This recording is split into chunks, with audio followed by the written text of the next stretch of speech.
Steve Irwin has you pinned down in a headlock. What cool facts does he tell the audience about you and your habitat? This little bugger simulates reproduction up to 5 times a day. Almost exclusively without a mate. Then I imagine he would shove a Dorito in my mouth, and chuck me back into my bedroom. Steve, in a barely audible whisper as he gets low to the ground, the Uskiness is an endangered fella, meaning there aren't many of 'em left, and he most likely won't find a mate. Nah, if you watch Air, he's trying to attract a Sheila. 5 minutes of silence as Squeeness stares at his screen, before typing sub to the OnlyFans girl he subbed to. Followed by more dead silence. Better luck next time, little fella. If you see one of these in the wild, it's crucial you give them the space they need, as many of them can be highly poisonous.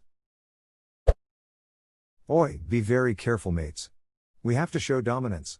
If we show any affection towards this creature, he'll get attached to us and never leave us alone. Truly one of the most terrifying beasts in North America. When I was a kid, my parents were about to get divorced, so I spent my time hiding. One day, I was so desperate for some human contact that I sat in a busy place on the playground and looked sad, hoping someone would ask if I was okay. I did something similar that I can't even bring myself to fully explain. I don't think I really recognized how lonely I was. I used to do this, but people kept coming over and asking me, "Are you okay, little buddy?" And that would annoy me because I didn't actually want to be around people, I just didn't want to feel lonely. This hit me in the feels. When you're little, you don't understand it yet. At least I didn't. Wait, I feel like this and I don't understand it yet. What is it? Edit, should say I'm autistic. You crave attention because you're lacking it where you should have it, such as parents, so you do things like sit in a park and act sad. People ask you if you're sad, but you don't want their attention, you want whoever's attention you're missing, and so it causes this sort of anger. You want to not be lonely but not the attention of some random. When I was younger, this was very confusing to me because even when I got what I wanted, someone's attention, it's not what I actually wanted, so it can cause anger and frustration. Damn guys, I came in here to laugh at people getting headlocked by Steve Irwin, not cry about being neglected. Oi, this Air is a common member of his species, and as you can see, has got a fairly advanced case of fur loss, especially concentrated hair at the top of his head. Many males you find in the wild with this condition will try to compensate by growing the fur around their faces, and this fella is no different. This one looks like he spends his days being poked and nipped at by his wee ones. Note the characteristic paunchy belly and the general lack of muscle tone. This fella can spend up to 12 hours a day grazing, and trying to find a nice spot to curl up for some shut-eye edit. Apparently I've accidentally reimagined Steve Irwin as a 19th century Cockney bootblack, but am leaving it. The first half of this hits too close to home. Just wait till you start experiencing the second part. I write curled up on the floor next to my 2-year-old's bed at 3 in the morning, she's ill and require constant soothing, no we don't know if it's corona. My wife is in our bedroom with a squealing 3-week-old. I fell asleep during a lecture today. Not when I sat as a student. A lecture I was giving. Crikey. This lil Ronga is quite the sneaky little one. This particular type of animal can hide in a dark room all day and never even see the sunshine. She will do as much as she can to avoid others of her kind. Edit, I don't remember what he called gingers, so I fixed it. Thank you for correcting me, fellow Redditors. Oh, he's angry. Calm down, big fella. Ain't gon' hurt ya. Yeah, there we go. See, he likes when I give his noggin scritches like this. Yeah, these guys like to get all big and blustery, especially in front of a keyboard. They'll be real mean to each other, but they're good folk though. Just gotta let them know you care about them. Everyone acting like Steve ever said something bad about the animals. That's not a thing. This little fella looks upset, but he actually craves physical contact. Crikey. This animal lives in a dilapidated bachelor pad and is capable of eating his weight in pudding over a weekend. Edit, thanks for the gold in the little angel thing. Audible gasp from the audience. Audible gasp from the dilapidated bachelor pad. Audible gasp from his weight in pudding. Pudding maker rubs his hands from behind a tree.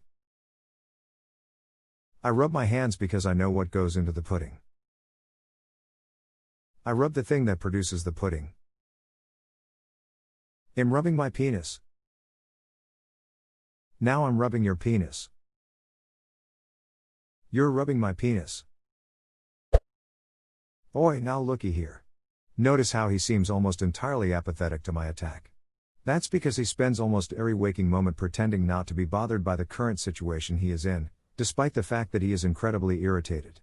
To him, this is just another Monday morning staff meeting. He is truly a gorgeous example of mental endurance. Isn't he a beauty? You're all right, fella. You're all right. This guy is out looking for a Sheila, but he isn't having much luck. He's coming in late to the party. He's getting quite angry when he's getting poked with a stick. Pokes me with a stick, dude, duck off. Nasty fella. Awesome question. This unusually large example of his species is known to consume enormous quantities of cheese in one sitting. He is a very stealthy creature, with the ability to sit in one spot at a computer for up to 8 hours at a time. Edit, this number has been drastically reduced size the introduction of a mate and offspring into the nest. Do you just like grab a cheese block and chow down? Do you not? A man of cultured milk, I see. Well played. This one right here can put up a fight if you put a bowl Cheetos within the area. Good thing is that this bloke is actually calm because he ate a full bowl of Cheetos. I find it easiest to subdue one of these little fellas by withholding a local treat, Mount Dew, till it settles down and plays nice. I don't care, he calls me a beaut and I really needed to hear it. You're a beaut, mate. No, you're a beaut. You're all beauts. See, this is why you take physical exercise seriously, kids. If you act like him and sit in front of a computer all day, it's really easy to pull a sneaky one in ya. Steve picks Usilio009 up from his hind legs as he thrashes about before giving up. Steve, nah, isn't this a beauty? Just look at the stretch marks on this big fella. Nah, this air's what we call a redditor, and despite their size they're not particularly dangerous, see? Steve begins stroking Silio009's head, mesmerizing him into a calm, accepting state. While not common out in the wilds, these fellas like to stay in their little burrows where it's safe. Have to say he's more scared of you than you are of him. Silio009 just sort of flops, limp on the ground, staring ahead and licking his lips. The redditor can grow to 3 times the size of a human, truly remarkable, as it's always preparing to hibernate. This is why so many people think they're dangerous, is they'll catch 'em digging through their trash trying to find something to eat, but really all this fella wants is a little love. Steve knows redditors like head pats. You see, one of the reasons it's so docile despite me putting a fair bit of weight on the fella, is because I'm distributing my weight over his body, which simulates the feel of a weighted blanket, which for these beauts is incredibly calming. Or something like that. Now I know what you're thinking, this here fella looks like an absolute killer. He's big, he's covered in hair, and if he wanted to, he could probably knock my block off with one swing. The truth is, his kind look far more scary than they really are. Despite their size, they're actually quite timid, and will only attack when threatened and backed into a corner. Truth is, he just wants to find a Sheila he can settle down with and, who knows, maybe have a couple of kids. Sadly, this fella hasn't had much luck lately. He's the last of his line, and it would be crying shame if he never got a family of his own.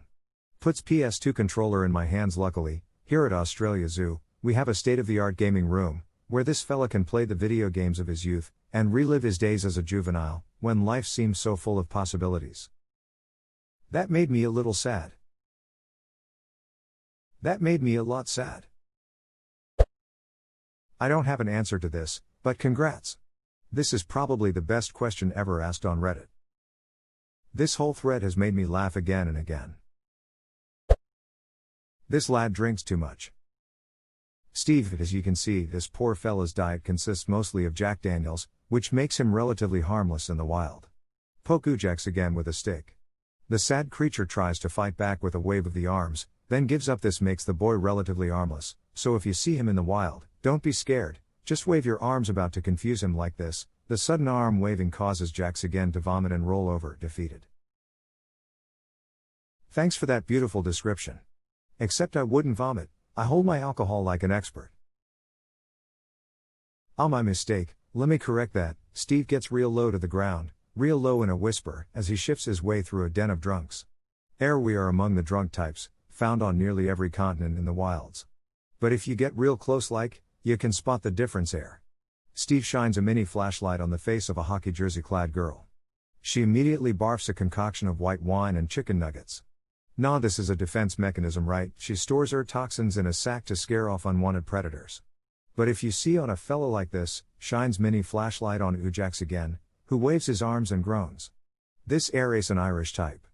With no natural predators except the English, these fellas store their toxins to turn it into nutrients. Steve pats Jax again's head as he returns to slumber. No natural predators except the English duck, that sent me sides into orbit.